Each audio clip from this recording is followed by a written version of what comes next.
Now, this might sound a little bit crazy, but just go with me here for a second and consider this food for thought. What if the way that we, as photographers, compose the people in our images is a reflection of how we love them? Because when we compose people in our frames, we are communicating to them, "This is how I see you." Hey, I go by VLauren on social media, but you can call me Victoria, and welcome to another episode of Witness to Glory.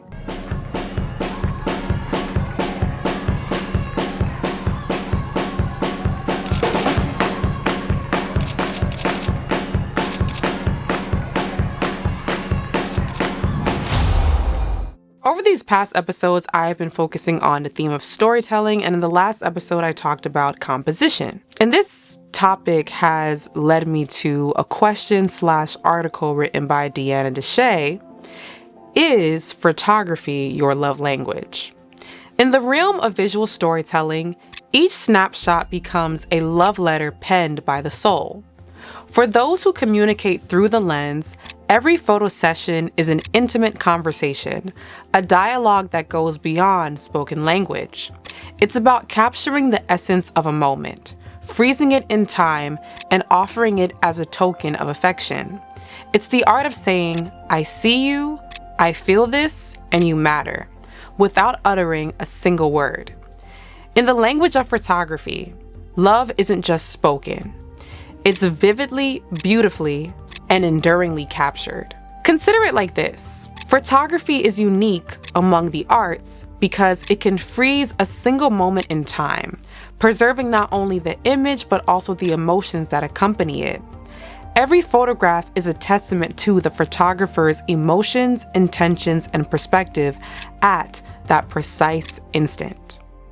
So again, what if the way that we compose people in our images is a reflection of how we love them? I think that in order for us to love people well, we can't just take photos, we have to make them. The difference between taking a photo versus making a photo has a lot to do with intentionality. And I talked about intentionality in episode 6 of A Guide to Intentional Church Photography. Taking a photo refers to a more passive approach to photography, where you as a photographer is just merely recording what is visible, rather than making intentional decisions concerning the composition of the image. You are just taking it as you see it. In contrast, making a photo is an active and creative process that involves applying techniques, imagination, and planning to achieve a specific outcome. And for us as church photographers, it's easy to head out with your camera in tow, get to church, and just start taking pictures very seamlessly, especially if it's something that you've been doing for quite a long time. But consider this. What if every photo of yours that is shared publicly and privately is an expression of how you love the people in that moment? And this idea really struck with me because as a Christian, I want to do my best in loving people well. Sometimes I do kick myself because of the meticulous lens that I go through when it comes to editing the images. Because I'm so picky and detail oriented, I end up being very critical of the images because I want to make sure that I am capturing and photographing people well. Now, this isn't to say that we should be people pleasers as church photographers, but it is to say that the photos that we take should be pleasing to the people in them. The imagery should be flattering. My personal desire as a church photographer is to make sure that the images that I create and make showcase to the people seeing them that I care about them. And it can be a painstaking process, but it's absolutely worth it because people are very sensitive when it comes to their image. And we all are sensitive when it comes to our image. And so it's important for us to show in the results of our work that we care and are mindful of that. We have to humanize the people we photograph. They can't just be subjects to us. We have to keep in mind that when people see themselves in photos, they aren't just looking at themselves. Rather, they are processing how they are being seen by others, especially you, the photographer. Photos serve as a mirror not just of one's physical appearance, but it's also a reflection of how a person fits into the world around them. When people are looking at themselves in images, they're not just seeing their faces or bodies, but they are also considering how other people perceive them. Think about yourself, for example. When you look at a photo of you, you think about the context in which it was taken. The viewers of your photos do exactly the same thing. The person or people in the photos may also wonder what you, as a photographer, intended to capture